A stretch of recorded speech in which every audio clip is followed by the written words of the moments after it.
তুমি কি জানো এক টুকরো কাগজের মতো দেখতে ডলার আসলে বিশ্বের সবচেয়ে শক্তিশালী মুদ্রা। কিন্তু প্রশ্ন হলো এই ডলার তৈরি হয় কোথায়? কেমন সেই মেশিন সেখানে একের পর এক ছাপা হয় বিলিয়ন ডলার? আর সত্যি কি যুক্তরাষ্ট্রের ইচ্ছে মতো টাকা ছাপাতে পারে? আজকের ভিডিওতে আমরা জানাবো ডলার তৈরির আসল প্রক্রিয়া আর মেশিন এবং গোপন নিরাপত্তা রহস্য। ডলার তৈরি হয় আমেরিকার একটি বিশেষ সরকারি প্রতিষ্ঠান, নাম বিইপি। এর প্রধান দুটি কারখানা রয়েছে, একটি ওয়াশিংটন ডিসিতে আর একটি ফার্ম ওয়ার্ড টেক্সাসে। এগুলোতে প্রতিদিন প্রায় 3 কোটি ডলারের বেশি নোট ছাপা হয় এবং অবাক করা ব্যাপার হলো এই নোটগুলো ছাপাতে ব্যবহৃত হয় না সাধারণ কাগজ, বরং এটি তৈরি হয় তুলা ও লিলেনের মিশ্রণ থেকে, যা ছিঁড়ে না এবং বছরের পর বছর টিকে থাকে। ডলারের তৈরির প্রক্রিয়া অনেক ধাপে সম্পন্ন হয়। প্রথম ধাপে তৈরি করা হয় বিশেষ সিকিউরিটি পেপার। এরপর এক বিশাল মেশিন নোটের খোদাই ডিজাইন ছাপানো হয়। এই মেশিন একসাথে প্রায় 10,000 নোট ছাপাতে পারে।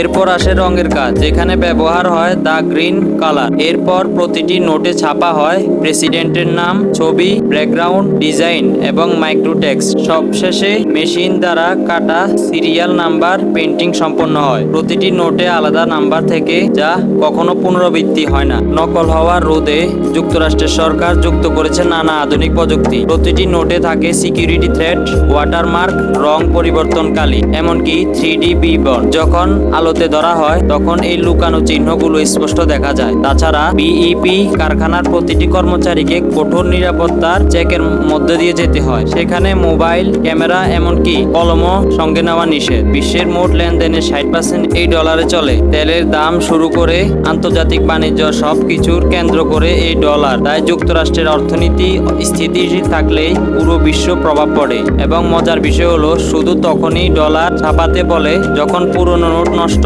বা বাজারে সংকট দেখা দেয়। তাহলে এখন বুঝতেই পারছো ডলার কেবল কাগজ নয়, এটি এক বিশাল প্রযুক্তি, নিরাপত্তা আর অবস্থার প্রতীক। একটা ভুল প্রিন্ট মানে কোটি কোটি টাকার ক্ষতি। তুমি কি জানো একটি ডলার নোটের আয়ু গড়ে 6 বছর? কমেন্টে জানাও। আচ্ছা বন্ধুরা, তোমরা কি কখনো আসল ও নকল নোটের পার্থক্য বুঝতে পারো? তাহলে কমেন্টে জানিও আর লাইক, কমেন্ট, শেয়ার করে আমার পাশেই থেকো, কারণ সামনে আসছে আরো রোমাঞ্চকর ভিডিও।